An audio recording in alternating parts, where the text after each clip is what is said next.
हैदराबाद शहर में महाशिवरात्रि की धूम शुरू हो गई है। मंदिरों में सुबह 4 बजे से श्रद्धालुओं का तांता लग गया है। नतीजतन कई जगहों पर शिव मंदिरों में भक्तों की भीड़ लगी रहती है। मंदिर के पुजारी शिवलिंगों का विशेष अभिषेक करते हैं।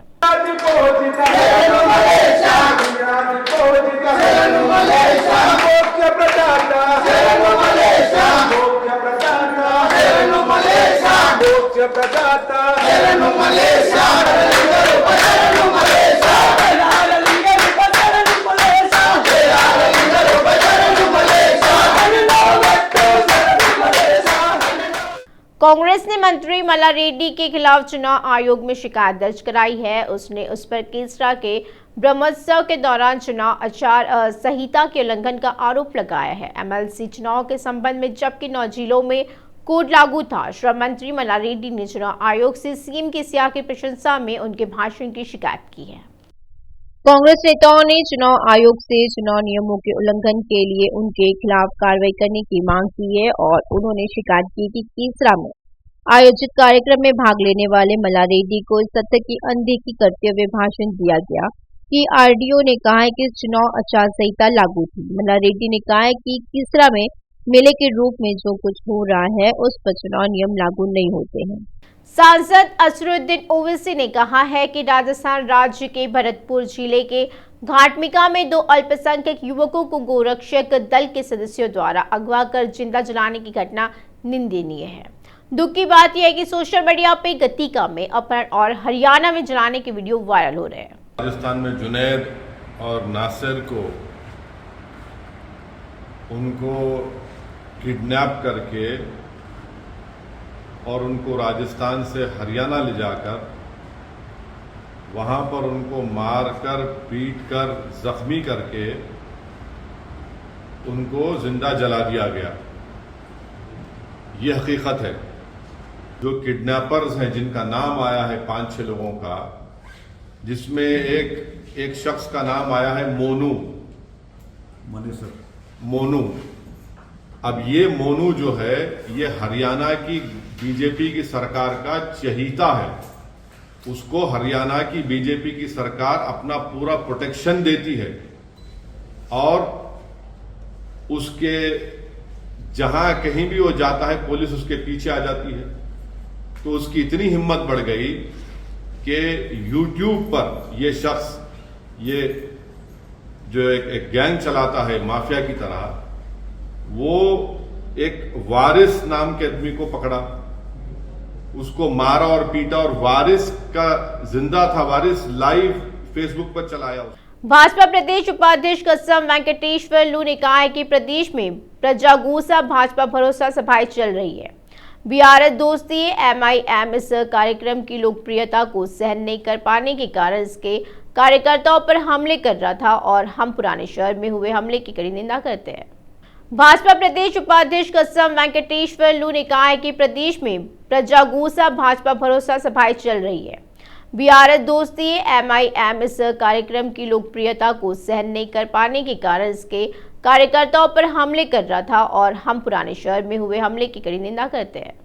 भाकपा के प्रदेश सचिव कुन्नेनी संबाशिवराव ने आगामी विधानसभा चुनाव के लिए गठबंधन पर सनसनीखेज टिप्पणी की है। यह घोषणा की गई है कि सीपीआई और सीपीएम पार्टियों अगले चुनाव में एक साथ चुनाव लड़ने जा रही है। भाकपा के राज्य सचिव कुन्नन संबाशिवराव ने आगामी विधानसभा चुनाव के लिए गठबंधन पर सनसनीखेज टिप्पणी की है और अब ये घोषणा की गई है कि सीपीआई और सीपीएम पार्टियां अगले चुनाव में एक साथ चुनाव लड़ने जा रही है। उन्होंने महत्वपूर्ण टिप्पणी की है कि उन्हें किसी की परवाह नहीं है और अगर उन्हें उनकी जरूरत होगी तो वे उनके पास आएंगे। तेलंगाना सरकार द्वारा आदिवासी आरक्षण बढ़ाने के आदेश पर सुप्रीम कोर्ट में सुनवाई हुई है। विक्रमनाथ और जस्टिस दीपांकर दत्ता की बेंच ने याचिकाकर्ताओं को कई सुझाव दिए हैं और इस मुद्दे पर राज्य उच्च न्यायालय में याचिका दायर करने का सुझाव दिया गया है। कई आदिवासी समूहों ने सुप्रीम कोर्ट में याचिका दायर कर जियो को खत्म करने की मांग की है, जो कि संविधान पीठ के फैसले के खिलाफ है, जिसमें कहा गया है कि जियो आरक्षण बढ़ाने के लिए कानूनी नहीं है और जियो से नुकसान होगा। आदिवासी आधार सोसाइटी, आदिवासी जनजातीय कर्मचारी कल्याण संघ, आदिवासी जनजातीय कल्याण और अधिकार संरक्षण जनजातीय संघों ने 6 जनवरी को सुप्रीम कोर्ट में याचिका दायर की है। याचिका में कहा गया था कि तेलंगाना सरकार द्वारा लाया गया जीएलबी 50% से ज्यादा आरक्षण दे रहा है और यह संविधान पीठ के फैसले का उल्लंघन है। यह पता चला है कि राज्य सरकार द्वारा लाए गए जीआईबी से केवल सुगली, लांबाड़ा और बंजारा जनजातियों जो अन्य राज्यों से आई थी लाभान्वित होंगी। रंगारेड्डी राजेंद्र नगर अट्टापुर श्री चैतन्य स्कूल में ब्रह्मा कुमारी श्री केदारनाथ ज्योतिर्लिंगम नृत्य का आयोजन किया गया। स्कूल के 8वीं कक्षा के छात्रों द्वारा नृत्य प्रस्तुति ने सभी को मंत्रमुग्ध कर दिया है। स्कूल प्रबंधन और उनके माता पिता ने छात्रों के नृत्य प्रदर्शन की सराहना की है और उनका प्रदर्शन बेहतरीन रहा है।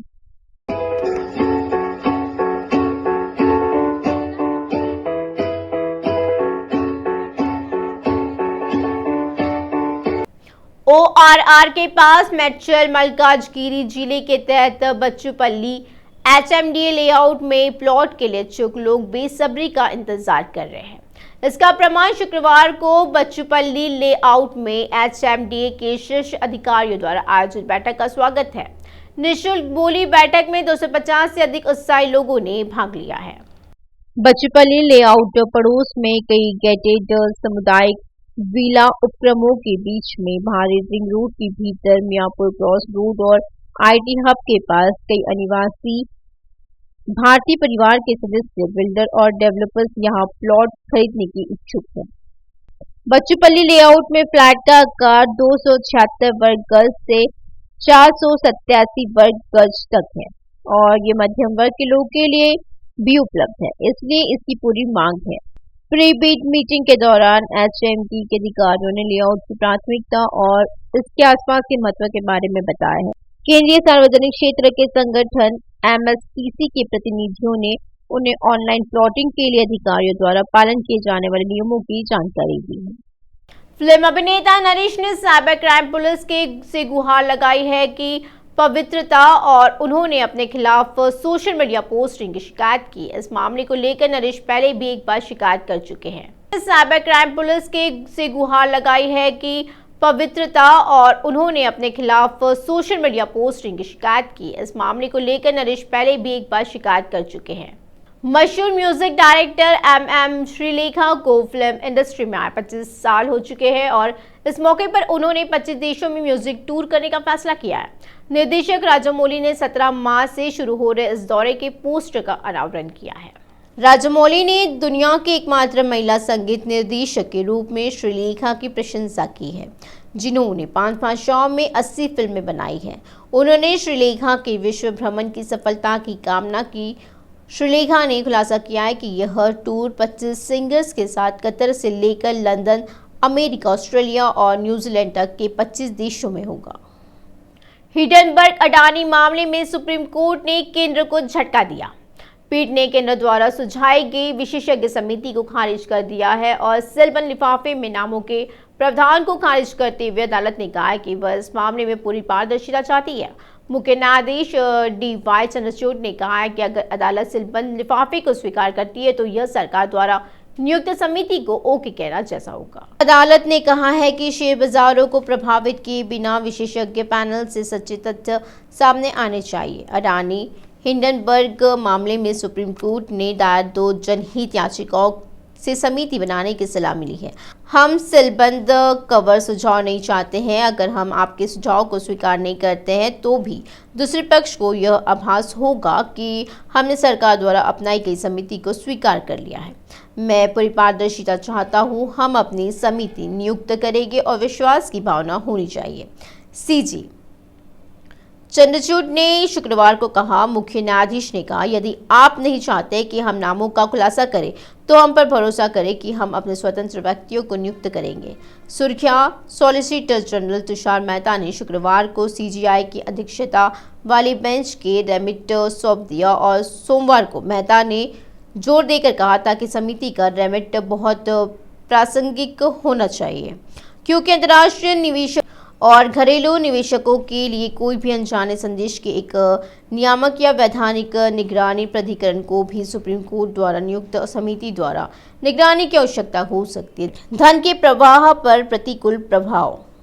उन्होंने मांग की थी कि अदालत सरकार को सीलबंद लिफाफे में समिति के नामों के संभावित सुझावों के साथ उस समिति के डायमेट का सुझाव देने की अनुमति दे सकती है, क्योंकि खुली अदालत की सुनवाई में चर्चा करना उचित नहीं हो सकता है।